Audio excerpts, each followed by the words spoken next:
غم کے ایام، خندق سے زندہ بچ جانے والوں میں سے ایک سپاہی کی زبانی۔ خندق کے پراسرار خاموشی کو توڑنے والی واحد آواز ابراہیم کے نوحے کی آواز تھی۔ وہ اپنی خوبصورت آواز سے خندق کے بیرک میں دوستوں کے جوانوں کو تازہ کر رہا تھا۔ خون، زخموں، پیاس اور بھوک کے درمیان ابراہیم کے نوحے سکون بخش تھے۔ شکستہ پہلو حضرت زہرا سلام اللہ علیہا کے مرثیے کی آواز خندق کے ساتھیوں کو طاقت اور قدرت عطا کر رہی تھی۔ ان مرثیوں سے خندق کی زندگی پھر سے بہہ گئی اور ہر کوئی ان میں ڈوب گیا۔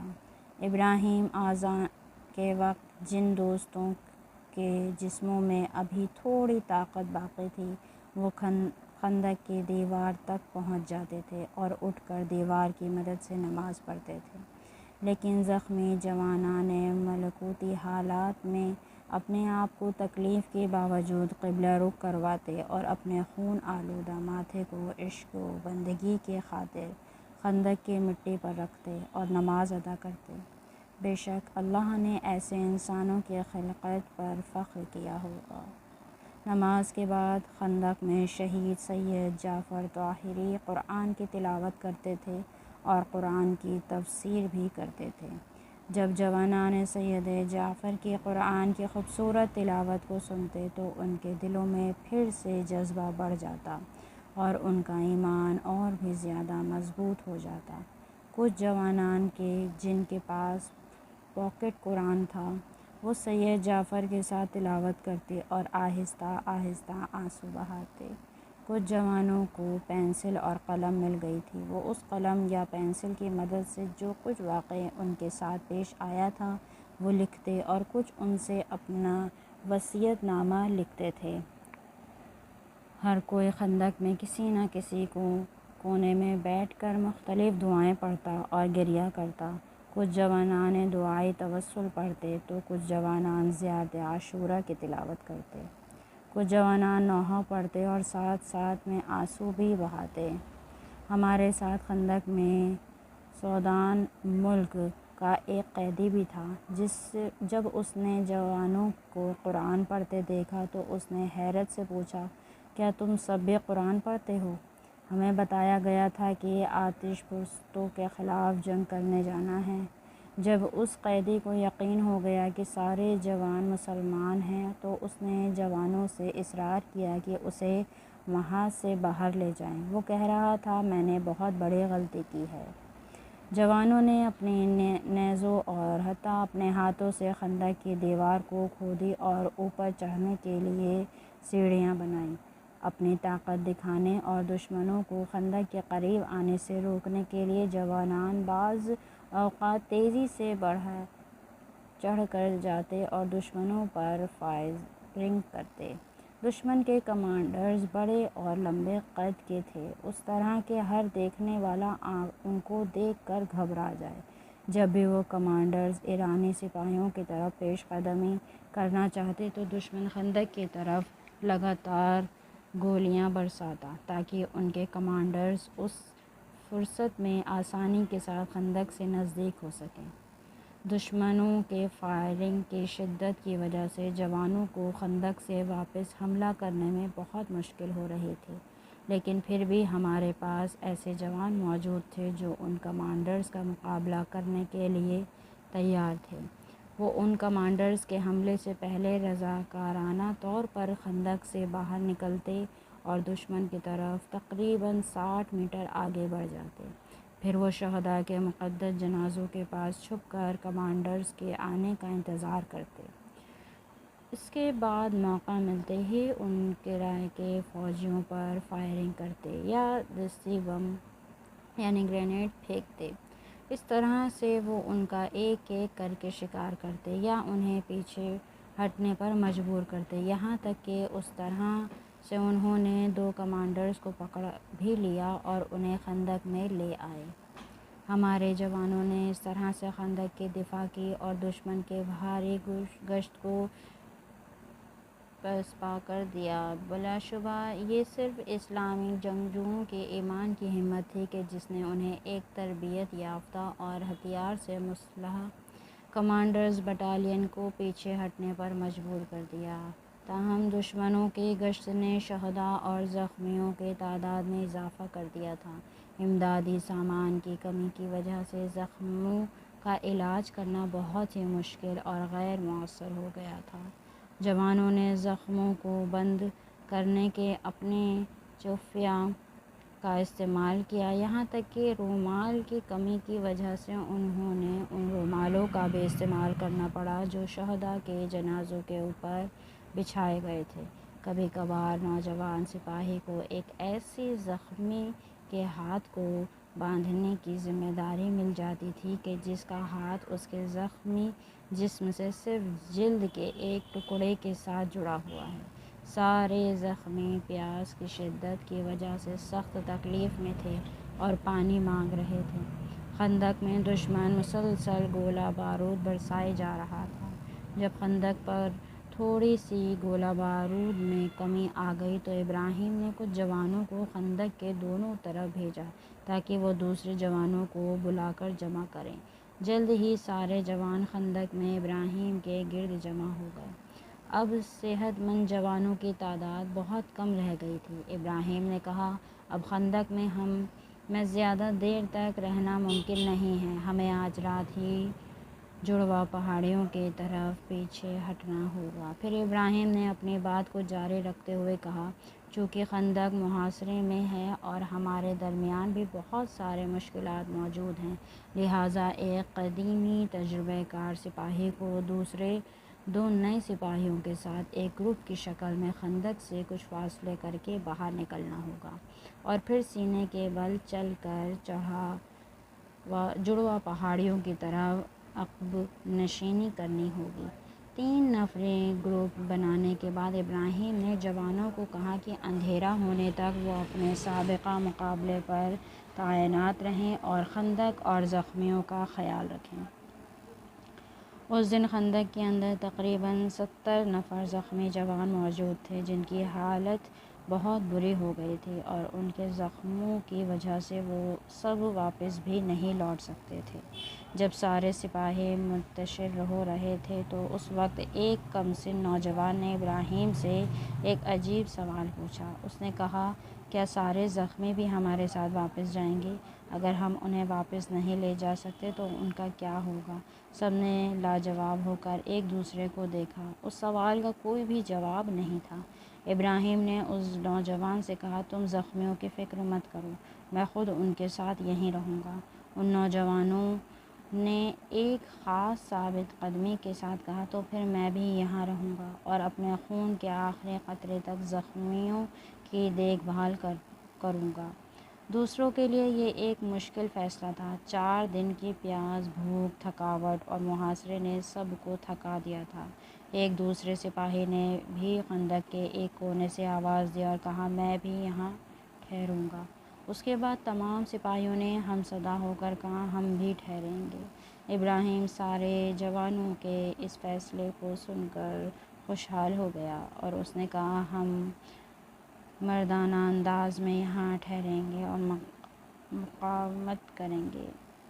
پھر ابراہیم تھوڑی دیر کے لیے خاموش ہو گیا اور اس کے بعد کہنے لگا، لیکن دوستو، شاید آخری لمحے تک کوئی بھی ہماری مدد کو نہ پہنچے۔ کیا آپ سب نے سوچ سمجھ کے یہ فیصلہ کیا ہے؟ ہمارے پاس پانی، کھانا اور گولہ بارود نہیں ہے۔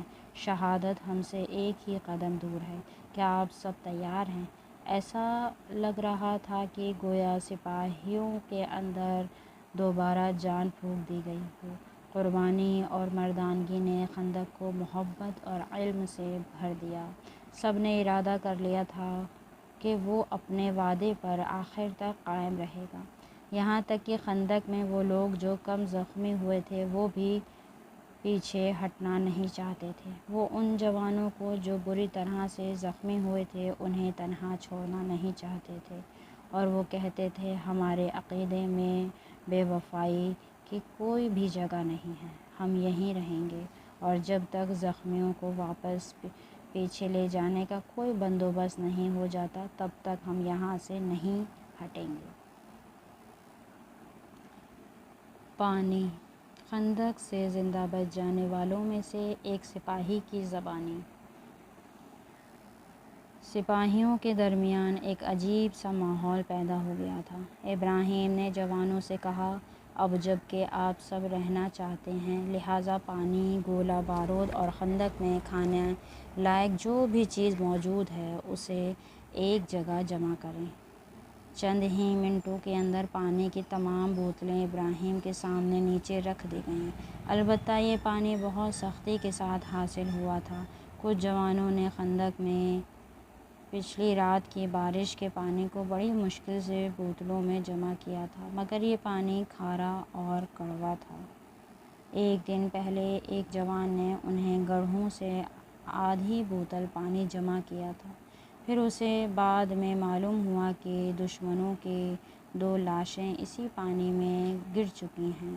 کچھ جوان جو رات کے وقت خندق سے باہر گئے تھے اور شہیدوں کے درمیان سو گئے تھے تاکہ گھات لگانے کا کام کر سکیں، وہ اپنے ساتھ شہداء کے پانی کی بوتلیں خندق پر لے آئے تھے۔ کچھ پانی مارے گئے عراقی فوجیوں کی بوتلوں کا بھی تھا، لیکن یہ سارا پانی زیادہ تر نمکین اور کڑوا تھا، جس سے جوانان صرف زخمیوں کے ہونٹوں کو گیلا کرتے تھے۔ اب پانی کی بوتلوں کو تقسیم کرنے کا وقت آ گیا تھا۔ پانی کی بوتلیں کم تھیں مگر پیاسوں کی تعداد بہت زیادہ۔ اب ابراہیم بھائی کے لیے کام بہت سخت ہو چکا تھا۔ دشمن قیدی بھی پیاسے تھے اور وہ حسرت کے ساتھ ہماری طرف دیکھ رہے تھے، لیکن ابراہیم نے سب کو شمار کیا، یہاں تک کہ دشمن قیدیوں کو بھی۔ پھر اس نے ان پانی کی بوتلوں کی طرف نگاہ کی جو تعداد میں کم تھیں۔ پانی اتنا کم تھا کہ کوئی بھی ان بوتلوں کو تقسیم کرنے میں الجھ جائے۔ ابراہیم پہلوانی خصلت کا مالک تھا۔ اس نے ہر دشمن قیدی کو ایک ایک پانی کی بوتل دی۔ ایک جوان نے ابراہیم کے اس عمل پر اعتراض کیا، لیکن ابراہیم نے کہا، یہ اب ہمارے مہمان ہیں۔ ہم ایرانیوں کی رسم ہے کہ ہم مہمانوں کے لیے بہترین چیز دیتے ہیں۔ امیر المومنین علی بن ابی طالب علیہ السلام تو اپنے قیدی اور قاتل کو بھی خود پر مقدم کرتے تھے۔ یہ کیسے ہو سکتا ہے کہ کوئی علی علیہ السلام کا دم بھرے مگر ان کے اصولوں پر نہ چلے؟ اب اس کے بعد ابراہیم پر کسی نے بھی اعتراض نہیں کیا، کیونکہ انہوں نے بھی ایثار اور قربانی کا درس اہل بیت علیہ السلام کے مکتب سے ہی سیکھا تھا۔ پھر ابراہیم نے ہر 3 زخمیوں کے درمیان ایک بوتل اور 6 سالم جوانوں کے درمیان ایک بوتل دی۔ جوانوں کی معرفت اتنی زیادہ تھی کہ دن کی گرمی، تھکاوٹ اور پیاس کے باوجود بھی کچھ سالم جوان اپنے حصے میں ملا ہوا پانی زخمیوں کو دیتے تھے۔ کچھ کھانے کے ڈبے، کینز بھی جمع ہو گئے تھے، جن کو ہر 8 زخمیوں کے درمیان ایک ڈبے کی صورت میں دیا گیا، مگر دوسروں کے لیے کچھ بھی نہیں بچا۔ خندق کے جوان پہلے اور خاکستر چہروں، خشک جلد اور پانی کی کمی سے پھٹے ہونٹوں کے ساتھ مظلومانہ طور پر دشمن کے خلاف جنگ کر رہے تھے، اور ذرہ برابر بھی خوف ان کے دلوں میں نہیں تھا۔ کمیل خندق کی جنگجوؤں نے اپنی پوری طاقت کے ساتھ مقاومت کی اور دشمن کے خلاف بہادری سے مقابلہ کیا، لیکن تھکاوٹ اور بے خوابی نے انہیں بہت پریشان کیا ہوا تھا۔ ان کے اوپر دشمن کے گولہ بارود کر کے بند کر دیا تھا۔ اندھیرا ہو گیا تھا۔ اس بار ابراہیم نے بہت دلنشین آواز میں مغرب کی اذان پڑھی۔ سید الشہداء علیہ السلام کے عاشورائی اصحاب نے بھی بامعرفت طریقے سے نماز ادا کی۔ جوانان اگرچہ تعداد میں کم تھے اور اچھی حالت میں بھی نہیں تھے، لیکن پھر بھی دشمن پر حملہ کرنا چاہتے تھے، مگر تنہا رکاوٹ مناسب ہتھیاروں اور گولہ بارود کی کمی تھی۔ ہمارے پاس اسلحے میں صرف کلاشنکوف اور 2 RPG تھے اور گولہ بارود بھی بہت کم تھا۔ ہمارے پاس گولہ بارود اتنا کم تھا کہ حتیٰ جوانان زمین میں گولیوں کی تلاش کرتے تھے۔ کچھ دن پہلے خندق میں RPG اور دستی بم موجود تھے اور جوانوں نے اسی گولہ بارود سے دشمن کو روک کر رکھا تھا، لیکن اب جوانوں کے لیے صرف چند کلاشنکوف گولیاں اور صرف چند RPG راکٹ باقی تھے کہ جنہیں ابراہیم نے خاص حالات کے لیے محفوظ کرنے کا حکم دیا تھا۔ ابراہیم نے ان جوانوں کو پکارا کہ جو ابھی تک مضبوط اور توانا تھے۔ رات کے اندھیرے میں اس نے انہیں خفیہ طور پر خندق کے ارد گرد شہداء اور دشمن فوج کی لاشوں کو تلاش کرنے کے لیے بھیجا، تاکہ اگر کوئی گولہ بارود، پانی یا اور کوئی سامان ان سے مل جائے تو انہیں خندق میں لے آئیں۔ کچھ نے تو اس طرح سے اپنی جانیں دے دیں اور دوبارہ کبھی خندق واپس نہیں لوٹے۔ کچھ پانی اور گولہ بارود لے آتے، اور کچھ ایسے جوان کہ جو باقیوں سے زیادہ توانا تھے، وہ گولہ بارود اور پانی لانے کے لیے حتیٰ اپنے فوجی علاقے کے قریب تک بھی پہنچ جاتے، اور وہ آسانی سے اپنی جانیں بچا کر فوجی علاقے تک پہنچ سکتے تھے اور دوبارہ خندق واپس نہیں لوٹ سکتے تھے، لیکن خندق میں موجود ساتھیوں کے خاطر وہ سب لوٹ آ جاتے۔ وفا اور معرفت ان کے خون میں اس قدر گھل مل گئی تھی کہ بہت تکلیف برداشت کرنے کے بعد بھی جب انہیں کچھ تعداد گولیاں مل جاتیں تو انہیں گولیوں کو لے کر وہ واپس خندق میں آ جاتے اور باقی دوستوں کے ساتھ مشکلات کا سامنا کرتے۔ وہ جوانان جو کبھی کبھار آدھی رات کو گولہ بارود یا پانی اور کھانا لانے کے لیے جنازوں کے درمیان جاتے تو وہ دل دہلا دینے والے مناظر دیکھتے جو انہیں بہت عرصے تک پریشان کرتے رہے۔ بہت سارے موقع پر انہیں چند گولیاں یا پانی کی بوتلیں حاصل کرنے کے لیے اپنے شہید دوستوں کی لاشوں کا بھی معائنہ کرنا پڑتا۔ بعض اوقات راستے میں وہ ایسے زخمیوں کے آمنے سامنے ہو جاتے کہ جن کے بازو یا ٹانگیں کٹی ہوئی ہوتیں اور وہ ان سے پانی کی ایک گھونٹ طلب کرتے۔ ایسے موقع پر وہ بہت زیادہ شرمندہ ہو جاتے کیونکہ ان کے پاس ایسے زخمیوں کو پلانے کے لیے پانی موجود نہیں ہوتا۔ فکر سرزمین کی سردیوں کی راتیں بہت ٹھنڈی تھیں۔ ریگستان کی سرد ہواؤں نے سب کو پریشان کر دیا تھا، لیکن زخمیوں کو سب سے زیادہ اذیت ہو رہی تھی۔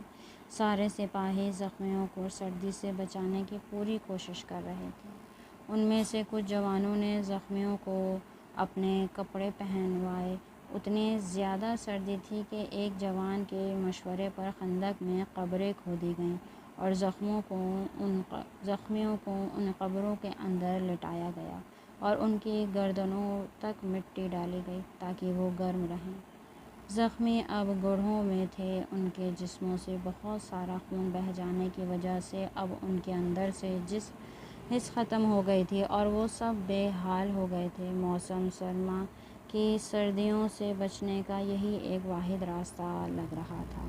کچھ زخمی اس طرح سردی سے بچ گئے، لیکن ان میں سے کچھ ہمیشہ کے لیے نہیں جاگے۔ وہ ایک ایک کر کے پرسکون اور خاموشی کے ساتھ اپنے شہید دوستوں کے ساتھ ملحق ہو گئے۔ یہ برابر کی جنگ نہیں تھی۔ ایک طرف تمام مردانگی اور مروت تھی اور دوسری طرف دشمن کا وحشی پن۔ جب دشمن فوجی اپنے زخمیوں کو لے جانے کے لیے میدان جنگ میں اسٹریچر لے کر داخل ہوئے تو ہمارے جوان اگرچہ انہیں آسانی سے نشانہ بنا سکتے تھے اور انہیں مار سکتے تھے، لیکن جوانوں نے اوج مردانگی کا مظاہرہ کرتے ہوئے انہیں اپنے زخمیوں کو واپس لے جانے کے لیے امان دے دی۔ یہ ایرانی جوانوں کی مردانگی تھی، لیکن اس کے بدلے میں دشمن اسنائپرز کی بہترین تفریح ہمارے ان جوانوں کا شکار کرنا تھا جو زخمی حالت میں میدان جنگ میں گرے پڑے تھے۔ اب محاصرے کی چوتھی رات بھی ختم ہو رہی تھی۔ ایک طرف سے دوستوں کے جنازوں کی غربت ایک لمحے کے لیے بھی آرام سے رہنے نہیں دے رہی تھی، اور دوسری طرف پیاس اور تشنگی نے انہیں بے حالت کر دیا تھا۔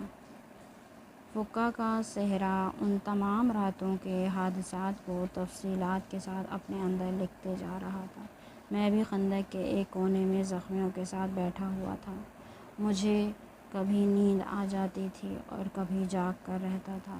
اس صورت میں حال میں ہماری امیدیں ابراہیم پر منحصر تھیں۔ ایک جوان جدوجہد کر کے ابراہیم تک پہنچ گیا اور اس نے نسبتاً اونچی آواز میں ابراہیم سے باتیں کیں۔ اچانک میں نیند سے بیدار ہو گیا اور میں نے انہیں دیکھا۔ اس نے ابراہیم سے کہا، خدا کی قسم، اب تک کوئی بھی ہمیں شکست نہیں دے سکا، نہ دشمن اور نہ ہی ان کی مسلسل فائرنگ، لیکن اب پانی کی پیاس ہمیں بہت اذیت دے رہی ہے۔ اگر تھوڑا سا پانی مل جائے تو ہم دشمن کو خاک میں ملا دیں گے۔ نہ جانے کیوں مجھے ایک لمحے کے لیے کربلا یاد آ گئی۔ حضرت علی اکبر علیہ السلام کی یاد آ گئی کہ جب وہ میدان جنگ سے امام حسین علیہ السلام کے پاس آیا اور فرمایا، العطش قد قتلنی، یعنی بابا پیاس نے مجھے مار ڈالا۔ امام حسین علیہ السلام کی غربت اور مظلومیت یاد آئی۔ میں جانتا تھا کہ ابراہیم سب سے زیادہ پیاسا ہے۔ آج ہی کے دن جب ابراہیم نے پانی کی بوتلیں تقسیم کی تھیں تو آخر میں خود اس کے لیے کچھ بھی نہیں بچا تھا۔ ابراہیم نے سر جھکا لیا اور سوچنے لگا۔ اس نے ارادہ کر لیا کہ وہ ہر صورت میں خندق سے باہر جائے گا اور جوانوں کی پیاس بجھانے کے لیے پانی کی تلاش کرے گا۔ اسی آدھی رات کو ابراہیم خندق سے باہر نکل گیا۔ صبح ہو رہی تھی۔ میں پریشان تھا کہ کہیں ابراہیم کو کچھ ہو نہ گیا ہو۔ سب پریشان تھے، وہ ہمارے دلوں کو چین تھا۔ اچانک میں نے دیکھا کہ ایک آدمی خندق میں داخل ہو رہا ہے۔ سب خوش ہو گئے۔ ابراہیم پانی کی کچھ بوتلوں کے ساتھ واپس آیا تھا۔ سارے سپاہی اور زخمی خوش ہو گئے۔ میں نے ابراہیم سے کہا، تم نے بہت دیر کی، ہم ڈر گئے تھے۔ ابراہیم نے کہا، میں پانی ڈھونڈنے جڑواں پہاڑیوں کے نزدیک تک چلا گیا تھا۔ میں نے ہمارے فوجیوں کو دشمنوں سے لڑتے ہوئے بھی دیکھا۔ میں نے حیرت سے کہا، وہاں تک چلے گئے تھے؟ اچھا۔ ابراہیم اٹھا اور دوسرے سپاہیوں سے ملنے چلا گیا۔ جڑواں پہاڑیوں پر ہر رات جنگ ہوتی تھی۔ رات کے وقت ایرانی فورسز کے حملوں سے یہ پہاڑی اسلامی جنگجوؤں کے ہاتھوں میں آ جاتی اور دن کے وقت دشمنوں کے برے گشت کی مدد سے وہ اسے واپس لے لیتے۔ ابراہیم ہماری افواج کے نزدیک تک چلا گیا تھا۔ اگر وہ چاہتا تو دوبارہ خندق نہیں آ سکتا تھا اور اپنی جان بچا سکتا تھا، لیکن وہ پانی کی کچھ بوتلوں کے ساتھ واپس آیا ہوا تھا۔ کون جانتا تھا، شاید اس نے اپنے آقا حضرت عباس علیہ السلام کے آداب کے مطابق سپاہیوں کے پیاسے خشک ہونٹوں کو یاد کرتے ہوئے پانی نہ پیا ہو۔ سارے سپاہی ہمیشہ اس کے بلند حوصلے پر رشک کرتے تھے اور اس کی تعریف کرتے تھے۔ آخری دن خندق سے زندہ بچ جانے والوں میں سے ایک سپاہی کی زبانی۔ جنگ کے چھٹے دن کی صبح اور خندق میں ہماری موجودگی کا 5واں دن 11 فروری 1983 انقلاب اسلامی کی کامیابی کا دن یوم اللہ کے ساتھ برابر ہوا۔ دشمنوں نے اپنے فائرنگ کو اور بھی زیادہ بڑھا دیا، لیکن وہ جوان جو ابھی تک زندہ تھے وہ دشمن کا مقابلہ کر رہے تھے۔ دوپہر تک ہمارا سارا گولہ بارود لگ بھگ ختم ہو چکا تھا۔ ابراہیم ہادی نے خندق کے جوانوں کو ایک کونے میں جمع کیا اور انہیں کہا، جوانو، اداس نہ ہو۔ اب جب کہ تم نے فیصلہ کیا تھا اور مردانہ طریقے سے ابھی تک ڈٹے رہے، اب اگر ہم سب شہید ہو جائیں تو ہم تنہا نہیں ہوں گے۔ مطمئن رہیں کہ حضرت زہرا سلام اللہ علیہا شہادت کے بعد ہمارے سرہانے آئیں گی۔ سارے بسیجی جوانوں نے رونا شروع کر دیا۔ ابراہیم نے مزید کہا، اداس نہ ہو، اگر ہم سب غربت میں شہید ہو گئے تو حضرت زہرا سلام اللہ علیہا ہمیں تنہا نہیں چھوڑیں گی۔ جوانان جو بھوکے پیاسے اور بہت زخمی تھے سب زار زار رونے لگے۔ سارے جوان اپنے خشک گلوں سے حضرت زہرا سلام اللہ علیہا کو پکارنے لگے اور سب نے عزاداری شروع کی۔ جب حضرت زہرا سلام اللہ علیہا کے مصائب کا تذکرہ شروع ہو گیا تو دشمن کی فائرنگ مکمل طور پر بند ہو گئی۔ آدھے گھنٹے تک سارے علاقے میں مکمل طور پر خاموشی چھا گئی اور خندق کے اندر سے صرف یا زہرا کی آوازیں سنائی دینے لگیں۔ خندق کے اندر محاصرے کے 5ویں دن گزر گئے۔ اس عرصے کے دوران دن کا سورج، رات کی سردی، غربت اور تنہائی، زخم، پیاس اور بھوک، یہ سب امام خمینی کے حامیوں کے صبر کا امتحان تھا۔ خدا کی راہ میں شہید ہونے کے لیے سب تیار تھے۔ جوانوں نے بہادری کے ساتھ دشمن کے خلاف مزاحمت کی۔ تقریباً تمام سپاہی زخمی ہو گئے تھے، حتیٰ زخموں کے باندھنے کے لیے پٹی اور رومال بھی ختم ہو گئے تھے۔ جوانوں کے لیے میدان تنگ کر دیا گیا تھا اور دشمن نے محاصرے کو سخت کر کے اور زیادہ شدید فائرنگ کر کے عزم کر لیا تھا کہ خندق والوں کا کام جلد ہی تمام کر دیں گے۔ سب سے پہلے دشمن کے کمانڈر نے تیسری خندق، جس میں حنظلہ بٹالین کے سپاہی تھے جنہوں نے ایک رات پہلے محاصرہ کیا تھا، ان پر حملہ کیا اور 1 گھنٹے کی شدید جنگ کے بعد انہوں نے وہاں موجود جوانوں کا قتل عام کیا۔ پھر انہوں نے مختلف سمتوں سے کمیل خندق پر دھاوا بول دیا۔ دشمنوں کی تعداد بہت زیادہ تھی۔ جوانوں نے اپنے آخری گولیاں بھی چلائیں۔ اب مزاحمت کے لیے اور کچھ بھی نہیں بچا تھا۔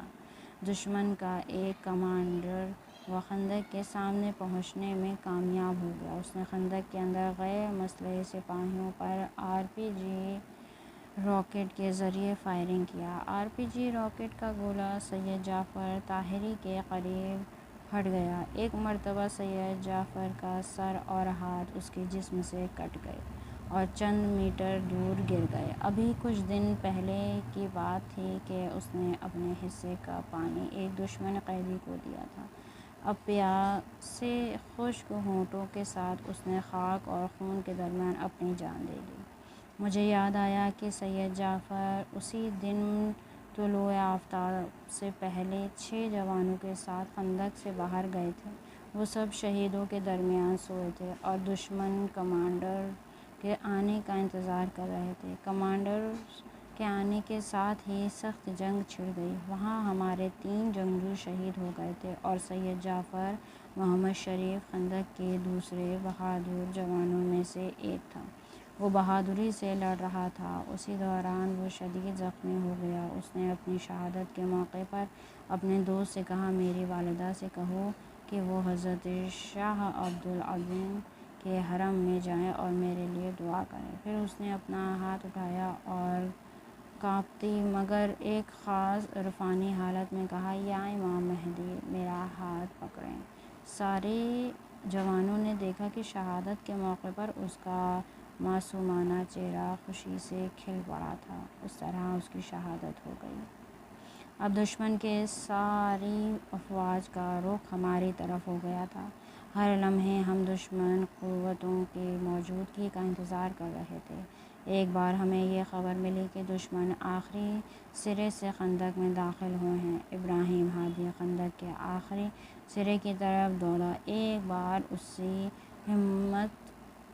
اسی ہمت سے سمت میں ایک کہ جس طرف ابراہیم گیا تھا وہاں کئی زوردار دھماکے ہوئے۔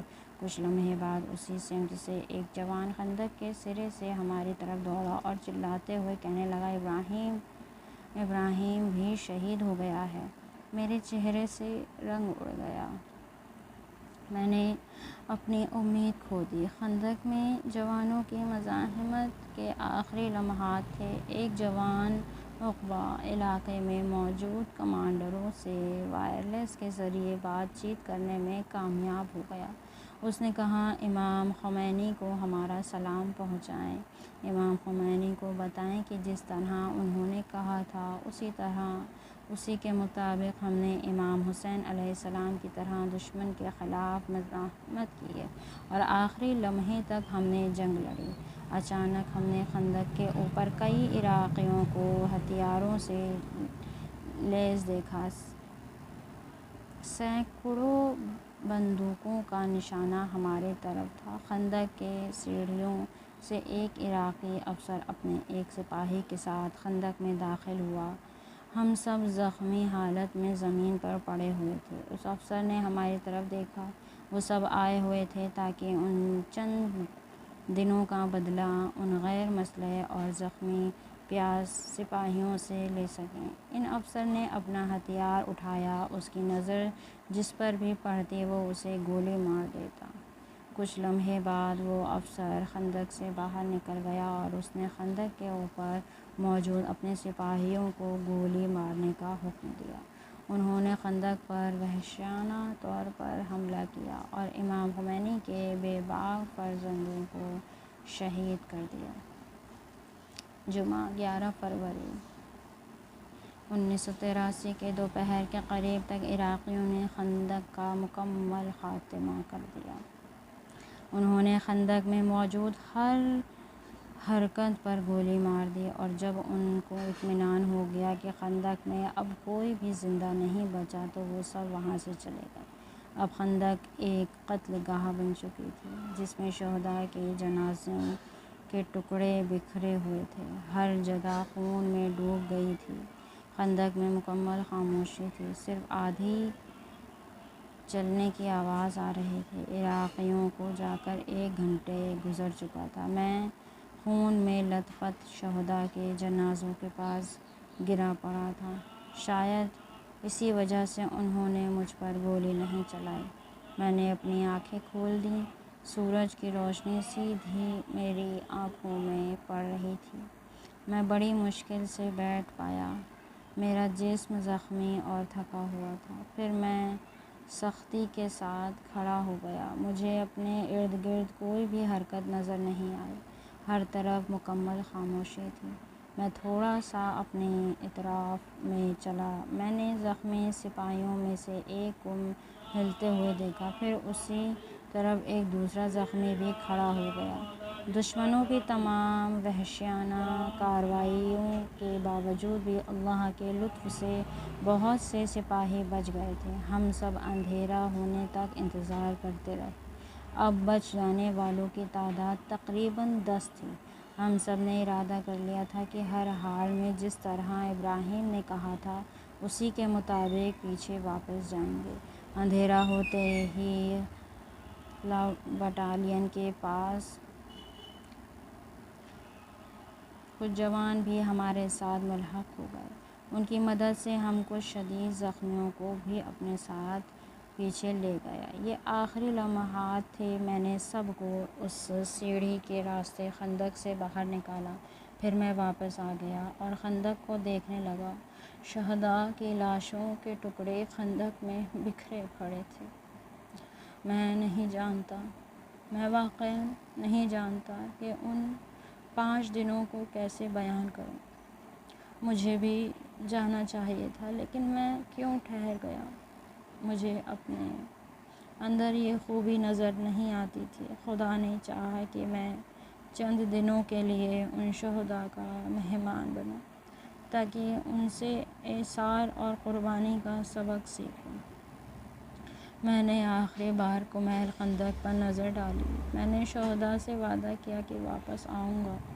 میں نے کہا کہ میں آپ کے واقعات کو تمام آنے والی نسلوں کو بولنے کے لیے واپس آؤں گا۔ ہماری حرکت بڑی مشکل سے شروع ہو گئی۔ اب مزید فائرنگ نہیں ہو رہی تھی۔ گویا ایسا لگ رہا تھا کہ ساری مشکلات حل ہو گئی ہیں تاکہ یہ چند جوان واپس لوٹ سکیں، تاکہ کمیل خندق کا راز اس صحرا میں گم نہ ہو جائے۔ 1 گھنٹے بعد ہم پہلی خندق پر پہنچ گئے۔ ہمارے راستے میں عراقی گڑھ اب بھی نظر آ رہے تھے، لیکن ان میں سے کسی نے بھی یہ نہیں سوچا ہوگا کہ ایرانی سپاہی اب بھی زندہ ہیں۔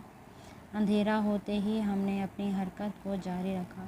اب جسموں میں مزید طاقت باقی نہ رہی تھی۔ بڑی مشکل سے ہم جڑواں پہاڑیوں تک پہنچ گئے۔ پہاڑی کے گرد گھومتے ہوئے ہم یاسر بٹالین کے دستوں تک پہنچے جو وہاں تعینات تھیں۔